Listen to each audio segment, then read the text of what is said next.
Continuando con el programa, tenemos esta noche a la doctora Carla Bustillos. Ella es médico gastroenteróloga, con quien vamos a conversar todo lo que hace referencia a la infección por el virus de hepatitis A. El caso que presentamos en el segmento anterior, que todavía no estabas con nosotros, es de un muchacho de 25 años que de pronto tiene un malestar tipo gripe, con mucho cansancio, fatiga, que se va incrementando con los días, nada específico, pensó que era un buen resfrío primero, pensó que era una gripe después. Se añaden náuseas. Un día estaba en una reunión, había gente fumando al lado y le dieron unas náuseas tremendas, no soporta el olor al cigarrillo, el olor a la comida le molesta, una gran fatiga, y una mañana amanece con los ojos amarillos. Se va al doctor y el doctor le hace unas pruebas y encuentra pues que tiene una hepatitis de tipo A. Ese es el caso, que creo que grafica de alguna manera el común de las veces en los adultos, porque en los niños tiene una característica muy distinta. ¿Cómo estás? Sí, Buenas noches. ¿cómo estás? Sí. Sí, es el caso típico que viene en la consulta, ¿no? Como tú dices, más del 70% de los pacientes de la población pediátrica menores de 6 años son asintomáticos, ¿no? Muchas veces pasa desapercibido como un resfrío.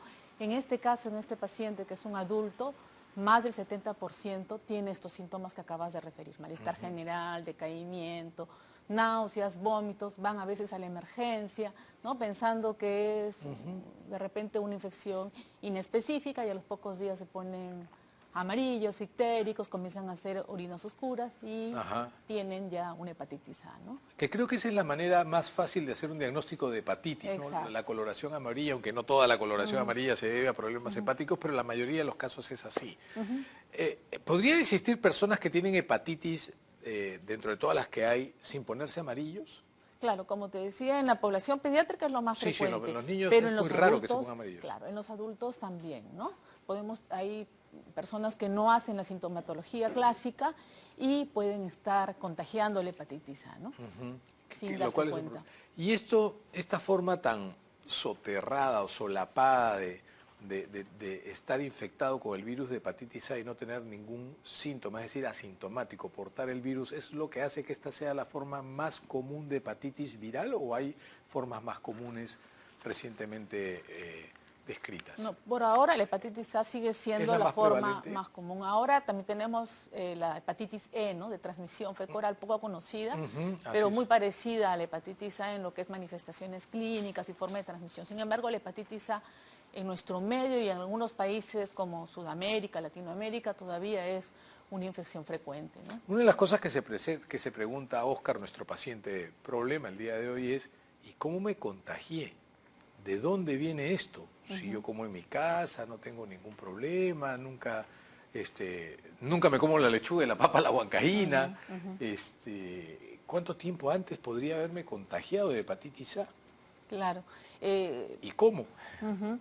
Bueno, una de las formas más frecuentes es la fecal, ¿no? O por los malos hábitos higiénicos, ¿no? Usualmente uno va a comer a un restaurante, toma agua sin darse cuenta contaminada, o también se ha visto casos de transmisión directa, ¿no? De persona a persona. De persona a persona. También la transmisión por vía sexual, que es bastante rara, y más en sexo hombre-hombre, se ha visto que también puede ser una forma de transmisión más frecuente, ¿no? Pero en este caso probablemente la transmisión fecal sea lo más frecuente. Y la forma de contagio o el contagio, a veces el periodo de contagio, es cuando el paciente todavía no tiene las manifestaciones de la ictericia, de las orinas oscuras. Entonces, sin darse cuenta, está transmitiendo la hepatitis A, ¿no? Para que las personas tengan claro a lo que nos referimos cuando hablamos de vía fecal oral, lo que significa esto es que una persona ha comido algo que de alguna manera ha estado contaminado con heces de una persona que ha tenido hepatitis A. Exacto. Son alimentos y agua, principalmente contaminado con eso. Aparte también, cuando en el mismo hogar puede ser que haya otras personas que hayan tenido la hepatitis A y no hayan hecho las manifestaciones. ¿Cómo no? Que son asintomáticas. Y muchas veces en el periodo prodrómico, en el que el paciente no sabe que tiene la hepatitis A, es donde se transmite más la infección. ¿Cuánto tiempo puede pasar desde que te contagiaste de hepatitis A y empezaste tus manifestaciones, tus síntomas? Claro, el periodo prodrómico o el periodo en el cual uno se contagia o entra el virus A puede variar se dicen desde 30, 60, 120 días, ¿no? Entonces es un periodo bastante prolongado, ¿no? En que uno puede transmitir el virus de la hepatitis ¿Cómo A. estamos en Lima? ¿Cómo estamos en el Perú de hepatitis A? Porque Oscar dice, bueno, la verdad que yo todavía me he cuidado mucho, tomo agua hervida, tomo agua envasada, no como verduras crudas, salvo que se haga en mi casa y bien lavadas, pero no he considerado un viaje fuera de Lima, ¿no?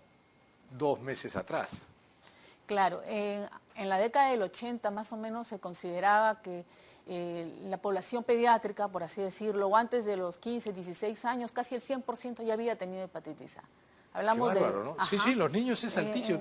Pero en los últimos años han habido algunos estudios que dicen que Perú se considera todavía ya de endemicidad intermedia. Eso quiere decir que más o menos el 60% antes de los 16 años ya tuvo contacto con virus A, ¿no?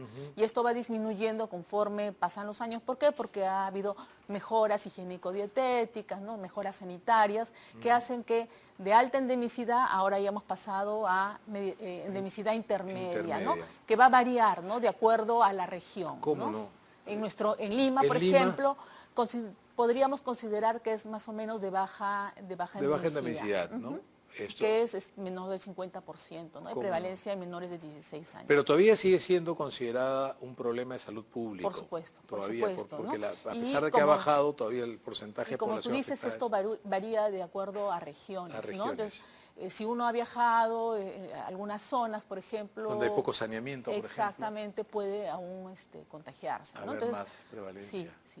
Que ese es un detalle que siempre hay que considerar cuando viene una persona y con un cuadro clínico poco claro, poco definido, preguntarle por dónde anduvo, ¿no? Exacto. Si viajó o no viajó, es parte del en otros sitios, en otros continentes, por así decirlo, esta pregunta es importantísima, ¿no? Por ejemplo, para ellos, ¿no? Porque, por ejemplo, haber viajado a Sudamérica para ellos es un factor de riesgo importante, ¿no? Sí, yo estaba revisando un poquito la distribución geográfica de la hepatitis A en el mundo, que es bastante más frecuente que otras formas de hepatitis, por lo menos es la que más evidencias da de esto. Zonas del sudeste asiático, en Latinoamérica, en Sudamérica, México en su momento. México ha tenido una cantidad de enfermedades de transmisión fecal oral. Tifoidea en México también era otra de las cosas importantes, igual que hepatitis A, que se contagian de manera similar. En el Perú todavía hay zonas en donde las condiciones de vida son tan malas que no sería raro encontrar con frecuencia casos de hepatitis A. Ahora, la mayor parte de los adultos se ponen amarillos, pero no todos. ¿De qué depende que una persona con hepatitis A se ponga amarilla? ¿Qué es lo que hace el virus una vez que entra a nuestro organismo? ¿Cómo funciona esto? Usualmente antes se pensaba que la respuesta era netamente citopática o celular, una respuesta celular. Pero esto es más... está en relación a la respuesta inmunológica del huésped, ¿no? Entonces, a veces... ¿Cómo el organismo responde al virus? Exactamente, cómo responde al virus. Muchas veces las manifestaciones hablan de una respuesta de nuestro sistema inmunológico más potente. Entonces, cuando uno es adulto, la respuesta inmunológica es mayor, ¿no? Entonces habla de un aclaramiento viral más rápido, una respuesta inmunológica mayor, y esto hace que los síntomas sean más floridos, ¿no? Entonces, va a depender muchas veces de esto. ¿Cuánto tiempo podría contagiar Oscar a otras personas si no se tienen los cuidados higiénicos sanitarios debidos? Usualmente son las primeras semanas, ¿no? del inicio de la enfermedad. Se dice en ese periodo usualmente donde el paciente es asintomático. Claro, que es lo que tú dices, el paciente está contagiando cuando él no tiene ni siquiera síntomas, ¿no? Exacto, ¿no? Entonces es en ese periodo donde hay que tener más cuidado, ¿no? No significa que después, cuando ya está amarillo, no contagie, pero el periodo de infectividad mayor es ahí, ¿no? Hay más eliminación de virus por las heces. Por las heces. Por eso es que el lavado de manos es tan importante para esto, ¿no? Sí. Carla, se me quedó en el tintero preguntarte algo que creo que es importante puntualizar, ¿no? Si bien es cierto, la hepatitis A puede ser la más común de las hepatitis virales, no es la única, por supuesto, de carácter bastante benigno, o sea, se autolimita, con el tiempo te vas curando, pero hay un grupo importante de personas que pueden fallecer por complicaciones relacionadas con la hepatitis A, sino directamente por la misma hepatitis A. Explícanos qué tan letal podría ser, a pesar de que no lo es en términos generales. Claro, la hepatitis A, como bien has dicho, es usualmente de curso benigno, ¿no? pero más o menos entre 0.3 a 0.5 van hacia lo que es la falla hepática fulminante, ¿no? Y muchos de ellos van a requerir inclusive un trasplante, si no van a fallecer. Lo bueno dentro de todo de los pacientes que hacen falla hepática fulminante es que hay un buen porcentaje que hacen lo que se llama recuperación espontánea, ¿no? Pero igual, ¿no? En el camino a que van al trasplante. Más o menos esa es la cifra, 0.35% es en forma global lo que se reporta de falla hepática fulminante y muchos de ellos van a fallecer si no son trasplantados. ¿Se ha identificado algún grupo de riesgo para hacer falla hepática fulminante por hepatitis A? Es decir, si tienes una persona de más de 60 años y tienes hepatitis A, tienes más riesgo de hacer falla hepática que el joven. Si eres alcohólico, tienes peor pronóstico. Si eres fumador, ¿algún factor de riesgo? Sí, se ha visto, por ejemplo, que los pacientes mayores de 60 años, los pacientes que tienen comorbilidades, por ejemplo, los pacientes diabéticos, los pacientes que tienen hepatitis C crónica, se ha visto que en ese grupo los pacientes tienen mayor riesgo de hacer falla hepática fulminante, por eso que en ellos se recomienda la vacunación. En los que tienen una hepatopatía crónica, ya sea por alcohol, ¿no? Que son cirróticos, ¿no? O por hepatitis B, por ejemplo, ellos también tienen que vacunarse contra la hepatitis A, ¿no? Pacientes trasplantados, todos estos pacientes que son pacientes con alto riesgo tienen que vacunarse. ¿Cómo le hacemos el diagnóstico a Óscar? Llega al consultorio, tú lo ves amarillo y dices, mira, este chico es joven, está amarillo, te cuenta la historia, te cuenta que estuvo de viaje fuera de Lima 2 meses atrás y que comió y no sabe decirte si lavaron bien o no las lechugas, en fin, lo que fuere, la comida. Y dices, bueno, lo más probable es que esto sea una hepatitis viral de tipo A, ¿no? ¿Cómo haces el diagnóstico? Bueno, la historia es típica, ¿no? Y la forma más fácil es pedirle una serología, que es un anticuerpo contra el virus de la hepatitis A, inmunoglobulina M, ¿no? Que nos va a decir que esta es una infección aguda. Así es. Hay 2 tipos de exámenes de anticuerpos y eso genera un poco de confusión entre los pacientes, ¿no? La famosa IgM que tú estás mencionando ahorita y la famosa IgG, ¿no? A pesar de que los 2 son anticuerpos y los 2 pueden ser anticuerpos y pueden estar positivos contra el virus, ¿cuál es la diferencia entre una IgM positiva y una IgG positiva en el caso de hepatitis A o de otras infecciones virales? Claro, IgG nos habla de pasado, ¿no? Los que tienen anticuerpos contra la hepatitis A, inmunoglobulina G, nos habla de una hepatitis A antigua, claro, que la tuvo de repente en la infancia. Que no está enferma ahorita. Que no es una infección. Es un recuerdo. Y eso es algo bastante común. A veces el paciente viene asustado con diagnóstico de hepatitis A, con un anticuerpo contra el virus de la hepatitis A IgG positivo, y no lo es, ¿no? Y hay que investigar otras hepatitis, de repente tiene una hepatitis B, o de repente tiene alguna otra causa que lo ha puesto de esa coloración, ictérico, amarillo, ¿no? De repente una neoplasia, cualquier otra cosa. ¿Y el IgM sí te dice que está enfermo en el momento? IgM me dice que esa es una hepatitis A aguda, ¿no? Fuera del perfil hepático que le hemos pedido a ese paciente probablemente previamente, donde las transaminasas... Eso te iba a preguntar, las famosas transaminasas, que son parte de este perfil hepático. Usualmente pueden ser más de 1000, 2000, ¿no? Que nos habla de inflamación del hígado, de necrosis. O sea, las transaminasas te dicen, el hígado está inflamado, Exacto. sí tiene hepatitis. Exacto. Los anticuerpos te van a decir quién es responsable de esa hepatitis. Exacto. Es el apellido, digamos, del proceso. O sea, Porque tener enzimas transaminasas altas significa tener el hígado inflamado. Exactamente. Hay que ver por qué. A esos niveles nos hablan de una hepatitis aguda. Ahora, la hepatitis aguda puede tener varias causas, pero nuestro paciente con esta sintomatología probablemente es una hepatitis A, ¿no? Si no hay otro factor de riesgo. Cómo no, claro. Bueno, ¿y qué indicaciones se les debe dar a Óscar? Tradicionalmente la gente dice, bueno, hepatitis, reposo absoluto, no puedes comer grasas, además que náuseas vas a tener a cada rato, creo. No deberías tomar muchos medicamentos que inflamen el hígado, ni hablar de alcohol por lo menos 1 año o 2. ¿Hay algún tratamiento médico para la hepatitis A? Claro, como tú lo has dicho, ¿no? El tratamiento es reposo principalmente, un reposo entre relativo y absoluto, ¿no? Que lo va a hacer que el paciente deje de trabajar probablemente y hay que ir avisándole de 4 a 6 semanas, ¿no? Eso es lo mejor que puede pasarle a un paciente con hepatitis A, que no va a ir a chambear y le van a seguir pagando su sueldito 4 o 6 semanas. La dieta no tiene relación con la evolución de la enfermedad. Lo que pasa es que no tienes ni hambre, ¿no? Claro. Usualmente en las primeras semanas donde hay mucha sintomatología le decimos al paciente que coma lo que lo que él quiera. Usualmente una dieta hipograsa le va a ayudar a que tolere mejor la dieta por las náuseas, pero no tiene nada que ver con la evolución de la enfermedad. Y probablemente cuando él ya tenga apetito, que usualmente es cuando ya se pone amarillo, la dieta debe ser normal, lo que consumen en la casa, ¿no? ¿Puede haber dolor abdominal como parte de la hepatitis? ¿El hígado duele? El hígado no duele, pero cuando estamos ante una infección aguda, puede haber un poco de sensación de dolor, de que hay como un bulto, porque hay como una cierta inflamación que distiende la cápsula que rodea el hígado y eso puede producir el dolor, la hepatomegalia, ¿no? Que es el hígado grande. Exacto, en el lado derecho, pero no es lo frecuente. Muchos pacientes vienen con dolor en el lado derecho pensando que es el hígado. Es lo menos probable.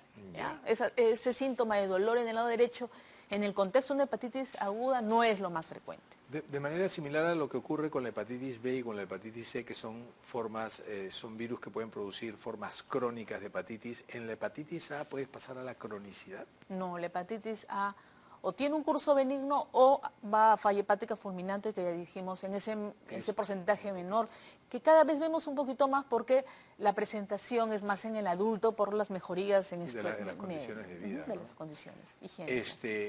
¿Cuánto tiempo de descanso? 4 o 6 semanas mencionaste. Sí, va a depender un poco de cómo van disminuyendo las transaminasas, cómo se va sintiendo el paciente, pero es el promedio usual, ¿no? Oscar es un muchacho deportista, que monta bicicleta, corre, le gusta hacer deporte, jugarse su partidito de fulbito los fines de semana con los amigos. ¿Cuánto tiempo para que vuelva a hacer deporte en todo caso? Claro, va a estar en relación a la normalización de las transaminasas, que deben estar prácticamente normales y van a ir bajando si la evolución es benigna. Usualmente le decimos de 2 a 3 meses, ¿no? Igual con lo que es en relación a la ingesta de alcohol, ¿no? ¿Cuánto tiempo, si le gusta tomarse su cervecita eventualmente porque es un hombre sano? Yo le diría aproximadamente 3 meses, ¿no? 3 meses. Existe una manifestación atípica, por así decirlo, de la hepatitis A, que es la hepatitis A recidivante, ¿no? Que suele aparecer también en el curso del paciente que reinicia sus actividades físicas rápidamente, ¿no? Entonces hay que tener un poco de cuidado. ¿Qué quiere decir? Que las manifestaciones clínicas de la hepatitis A prácticamente desaparecen y de repente vuelve a elevarse las transaminasas, vuelve a inflamarse, vuelve a ponerse amarillo. Entonces hay que evitar eso, ¿no? Porque es un poco fastidioso, el paciente no puede reiniciar sus actividades laborales otra vez, de nuevo. Dentro de tu expertise y de tu preparación, con el buen criterio que te caracteriza, Carla, ¿cuál es el valor que le das a la vacuna contra el virus de hepatitis A?